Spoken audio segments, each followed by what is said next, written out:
আমার নাম হচ্ছে নেসারউদ্দিন আহমদ। আমি দারুন নাজাত সিদ্দিকা কামিল মাদ্রাসায় এবার আলিম ফার্স্ট ইয়ারে পড়ি। মামার কাছে আসলাম উত্তরায়।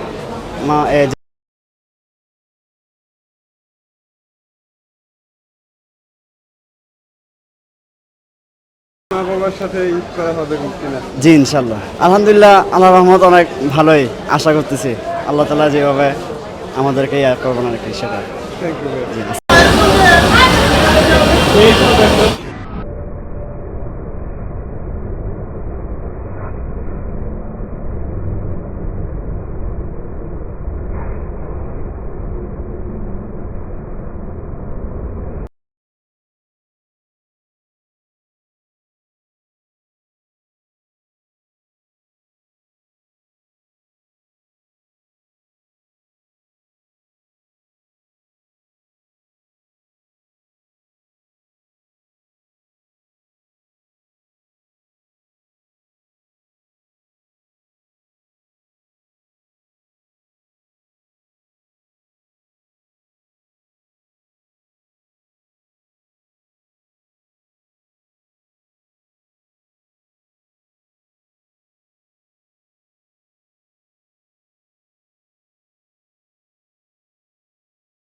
যাচ্ছি বলতে আমার দুইটা বাগিনা তাদের মাদ্রাসা ছুটি হয়েছে, তো ওরা দারুন নাজাত কামিল মাদ্রাসায় পড়ে, তো তাদেরকে এই চট্টলা এক্সপ্রেসে উঠাই দেওয়ার জন্য আসছি।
হবে টিকিট যাবো মধ্যে আমরা যাত্রী যাবেন আমাদের এখানে কিন্তু মূল টিকিটের 25% টিকিট আমরা যাত্রার 2 ঘন্টা আগে ওপেন হয়। আপনি টিকিট পারেন কিন্তু আপনাদের স্ট্যান্ডিং টিকিট যেটা বলে আসনবিহীন টিকিট যাত্রীদের অনুরোধে 25% মূল টিকিটের 25% টিকিট আমার আসনবিহীন বের হবে, সেই টিকিটটা সংগ্রহ করে তারা ট্রাভেল করতে পারবে। কোরবানিতে মূলত আসলে কখন মানে প্রচুর জামটা পড়ে মানে ঈদুল আজহার আসলে আসলে ট্রেনের যাত্রীর অলওয়েজ সবসময় চাহিদা বেশি, কিন্তু ঈদ উপলক্ষে কিন্তু স্পেশাল যায় যখন আমাদের স্কুল কলেজগুলো বন্ধ হয়ে যায়, বিশেষ করে গার্মেন্টস বন্ধ হয়ে গেলে সেই সময়টা চাপটা খুব বেশি পড়ে।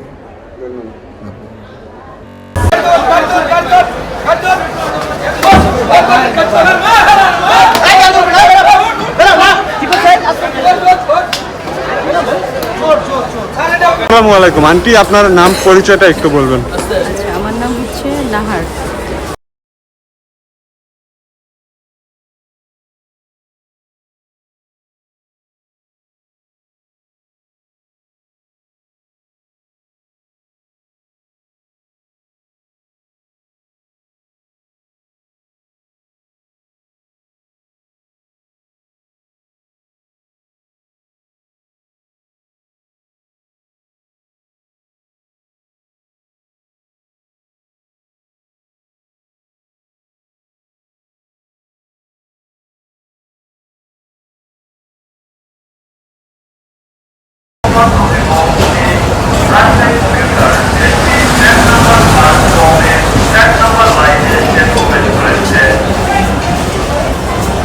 প্ল্যাটফর্মের 1 নম্বর লাইনে সে প্রবেশ করেছে।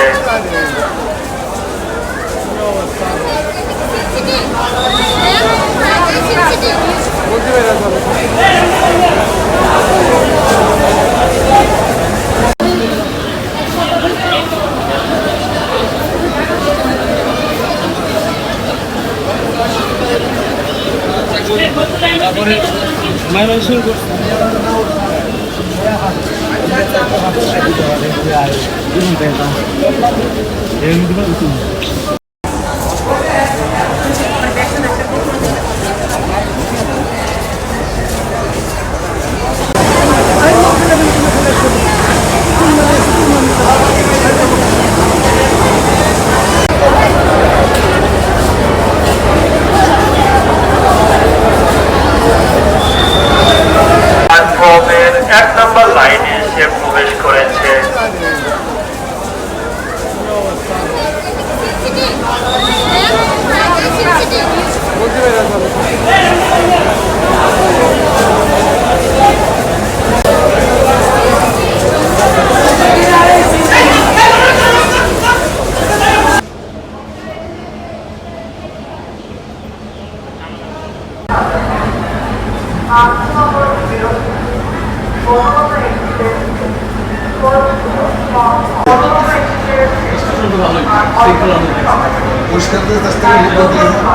কিন্তু তারপরেও দেখবেন 10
গত বছর ঈদুল আজহায় একটু তুলনামূলক বেশি জ্যামজট ছিল বা স্টেশনে অনেক ভিড় ছিল, কিন্তু এবার ওরকম বেশি একটা ভিড় ওরকম দেখা যাচ্ছে না। এই সুন্দর সুশৃঙ্খল দেখা যাচ্ছে। তবে সামনে কি হয়, কালকে কি হয়, পরশুদিন কি হয়, এটা তো আমরা আর বলতে পারছি না। যেহেতু এবার বেশি ভিড়, সেজন্য এবার চিন্তা করলাম যে ট্রেন দিয়ে যাওয়ার জন্য। এখানেও দেখতেছি মোটামুটি আছে আর কি, অন্যান্য বছর তুলনায় হয়তো কম। রাজশাহীতে যাচ্ছি, আমার হোম ডিস্ট্রিক্ট রাজশাহীতে। ঈদ উপলক্ষে পরিবারের সবাইকে নিয়ে একসাথে ঈদ করতেছি। না না, আপাতত এখন পর্যন্ত কোনো ভোগান্তি করতে পারিনি। অন্যান্য বারের তুলনায় আমার কাছে মনে হচ্ছে যে এইবার ভোগান্তিটা একটু কম।